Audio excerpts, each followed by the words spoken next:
வேளாண் நண்பர்கள் அனைவருக்கும் வணக்கம். இன்றைக்கி நம்ம என்ன பார்க்க போகிறோம் அப்படின்னா, வாழையில் அதிக மகசூல் பெறுறது எப்படி, வாழை மரத்தோட என்னென்ன வகைகள் இருக்குது, அதை எப்படி பயிரிடுறது, எப்படி அறுவடை செய்கிறது அப்படிங்கிறத பற்றி இந்த பதிவில் பார்க்கலாம். வாழையில் நிறைய ரகங்கள் இருக்குது. அதில் குறிப்பாக பார்த்திங்க அப்படின்னா நம்ம ரோபஸ்டா, அடுத்தது குள்ள வாழை, நேந்திரம் வாழை, அடுத்தது பூவன், மொந்தன் வாழை, அடுத்தது ரஸ்தாடி, நெய்வண்ணன், நெய் பூவன் இதெல்லாம் தான் பண்ணுறாங்க. மலைப்பகுதிகளில் பார்த்திங்க அப்படின்னா விருப்பாச்சி, அடுத்தது சிறுமலை எல்லாம் நமக்கு பண்ணுறாங்க. இதில் பருவம் பார்த்திங்க அப்படின்னா ஜூன் மாதத்துலேருந்து ஆகஸ்ட் மாதம் வரை ஒரு பருவமாக இருக்குது. ரெண்டாவது செப்டம்பர் மாதத்துலேருந்து அக்டோபர் மாதம் வரைக்கும் ஒரு பருவமாக இருக்குது. அடுத்தது டிசம்பர் மாதத்துலேருந்து ஜனவரி மாதம் வரைக்கும் ஒரு பருவமாக இருக்குது. மொத்தம் 3 பருவங்கள் இருக்குது. இதில் நம்ம ஜூன் மாதத்தில் நடவு செஞ்சிங்க அப்படின்னா ரொம்ப நல்ல வீரியத்துடன் வளரும். அதே பார்த்திங்க அப்படின்னா அக்டோபர் மாதத்தில் பயிர் செஞ்சோம் அப்படின்னா வாழை மெதுவாகவும் ஒரே சீராகவும் வளரும். மெயினாக மண் செம்மண்ணாக இருந்தது அப்படின்னா நல்லா வரும். காற்று அதிகமாக இல்லாத இடத்துல இதை பயிரிடணும். அது ரொம்ப முக்கியமாக இருக்குது. அடுத்தது பார்த்திங்க அப்படின்னா இதோட இடைவெளி எவ்வளோ இடைவெளியில் நடணும் அப்படின்னா, இது பொதுவாக மொத்தமாக ஒரு 6 அடிக்கு 6 அடி நமக்கு இடைவெளியில் நம்ம நடணும்.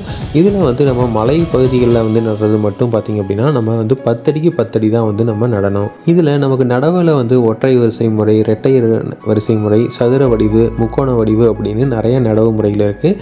அதில் ஏதோ ஒரு நடவு முறையில் நம்ம நடவு செய்யலாம். இதுக்கு நீர் நிர்வாகம் பார்த்திங்க அப்படின்னா நடவு செஞ்ச 4 மாதம் வரைக்கும் சொட்டு நீர் பாசன வழியாக நாளுக்கு 15 மரத்துக்கு 15 லிட்டர் தண்ணி கொடுத்துட்ருக்கணும்.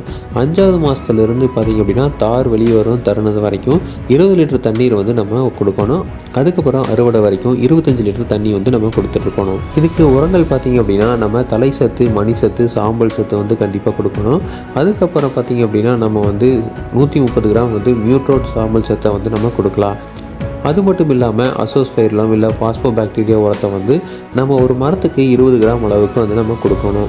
அடுத்தது ஜீவாமிர்த கரைசல் நம்ம கொடுக்கலாம். இது பார்த்திங்க அப்படின்னா நம்ம 200 லிட்டர் தண்ணிக்கு 20 லிட்டர் தண்ணி ஜீவாமிர்த கரைசலை கலந்து நம்ம கொடுக்க முடியும். இது 4 மாதத்துக்கு கொடுக்கலாம். 4 மாதத்துக்கு அப்புறம் 200 லிட்டர் தண்ணீரில் 6 லிட்டர் புளிச்ச மோரை நம்ம கலந்து தெளிக்கலாம். இது ரொம்ப வளர்றதுக்கு ரொம்ப சக்தி உள்ளதாக இருக்கும். இதில் மெயினாக பார்த்திங்க அப்படின்னா இடைக்கன்றுகளை நீக்கணும். அதாவது வாழையில் பார்த்திங்க அப்படின்னா நிறையா இடையில கன்றுகள் வரும். அந்த கன்றுகளை நம்ம அடிக்கடி நீக்கிட்டே இருக்கணும். அது ரொம்ப முக்கியம். 2 மாதம் இடைவெளியில் இந்த நுனிகள் வெட்டப்பட்டு நுனி வளர்ச்சியை நம்ம தடை செஞ்சிடணும். அது ரொம்ப முக்கியம். அப்போ தான் கிழங்கு பெருசாகிறதுக்கு இது வழிவகை செய்யும். அடுத்தது முட்டு கொடுக்கணும். ஏன்னா குலை வந்துருச்சு அப்படின்னா இது ஒரு பக்கமாக சாயறதுக்கு வாய்ப்புகள் இருக்குது. அதனால் நல்ல திரண்ட முளைகள் வந்தது அப்படின்னா நம்ம கண்டிப்பாக முட்டு கொடுக்க வேண்டியது வரும். அடுத்தது மூடாக்கு போடுறது. இது மூடாக்கு போட்டிங்க அப்படின்னா நம்ம ஆவியாகிறத தடுக்க முடியும். இது பாலிதீன் யூஸ் பண்ணலாம், இல்லை இலைகளை யூஸ் பண்ணி நம்ம அப்படின்னா நம்ம மூடாக்கு போடலாம். அப்படி பண்ணிங்க அப்படின்னா நம்ம தண்ணி ஆவியாகிறத கண்டிப்பாக நம்மளால் தடுக்க முடியும். அடுத்தது பார்த்திங்க அப்படின்னா நம்ம குலையை மூடணும். ஸோ குலையை மூடிங்க அப்படின்னா நம்ம பழம் திரண்டுறதுக்கு ரொம்ப வசதியாக இருக்கும். இதில் 15லேருந்து 20% மகசூல் அதிகரிக்கும்னு சொல்கிறாங்க. இது பாலிதீன் வச்ச கூட நம்ம என்ன பண்ணிக்கலாம் அப்படின்னா மூடிக்கலாம். இதனால் பார்த்திங்க அப்படின்னா சூரிய ஒளியோ காற்றோ தூசியோ இந்த பழத்து மேலே படாத மாதிரி நம்மளால் பாதுகாக்க முடியும். அடுத்தது சீப்பை நீக்கணும். சீப்பு நீக்கிறது அப்படின்னு பார்த்திங்க அப்படின்னா ஒரு கொலையில் 7லேருந்து 8 சீப்புகள் இருக்கிற மாதிரி பார்த்துட்டு மீதி இருக்கிற கீழே இருக்கிற சின்ன சின்ன சீப்புகள்லாம் நீக்கி விட்டுறணும். அப்படி நீக்கிற மூலமாக பார்த்திங்க அப்படின்னா மற்ற காய்கள் அந்த 7-8 சீப்பு மட்டும் நல்லா பெருத்து நல்லா மகசூல் கொடுக்கறதுக்கு வசதியாக இருக்கும். இதில் நிறைய பிரச்சனைகள் வரக்கு வாய்ப்பு இருக்குது. அதாவது கிழங்கு வரும், அஸ்வினி பூச்சிகள் வரும், இல்லை சாரூணிகள், இல்லை கண்ணாடி இறக்கை பூச்சிகள் வரக்கு வாய்ப்புகள் இருக்குது. அடுத்து நூற்புழுக்கள் வரக்கும் வாய்ப்புகள் இருக்குது. தண்டு துளைக்கும் வண்டு இருக்குது. அடுத்து சிகாடாக்கோ இலைப்புள்ளி நோயும் வரக்கு வாய்ப்பு இருக்குது. வாழையில் மெயினாக பார்த்திங்க அப்படின்னா இந்த சிகாடாக்கோ அப்படிங்கிற இலைப்புள்ளி நோய் வரும். இதை நம்ம கண்டிப்பாக கட்டுப்படுத்தியே ஆகணும். இல்லை அப்படின்னா அது ஃபுல் தோப்பையுமே அழிச்சிரும். அதனால் சிகாடாக்கோங்கிற இது ரொம்ப முக்கியமான ஒன்றா இருக்குது.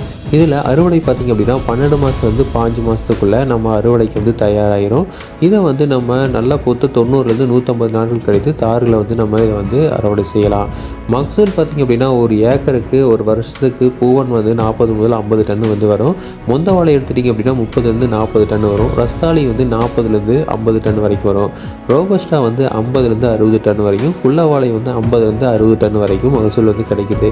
பொதுவாக நம்ம 30லேருந்து 50 வரைக்கும் நம்ம எதிர்பார்க்கலாம். பயிரிடலாம். இதில் வந்து வாழையில் வந்து ஆரம்ப நிலையில் வளர்ச்சியும் போது ஊடுபயிராக வந்து நம்ம பயிரிடுறது ரொம்ப எளிதாக இருக்கும்.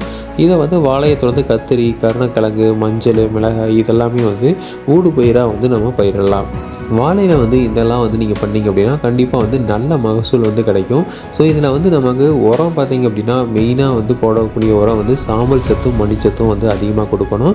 அது மட்டும் இல்லாமல் நம்ம ஜீவாமிர்த கரைசல் வந்தும் அதுக்கப்புறம் புளிச்ச மோரும் வந்து கொடுக்கறதுனால நல்ல மகசூல் கிடைக்கிறதுக்கு வாய்ப்புகள் இருக்குது. இதே மாதிரி தகவல்கள் தொடர்ந்து வேணும் அப்படின்னு எங்கள் சேனலை சப்ஸ்கிரைப் பண்ணுங்கள். தேங்க்யூ.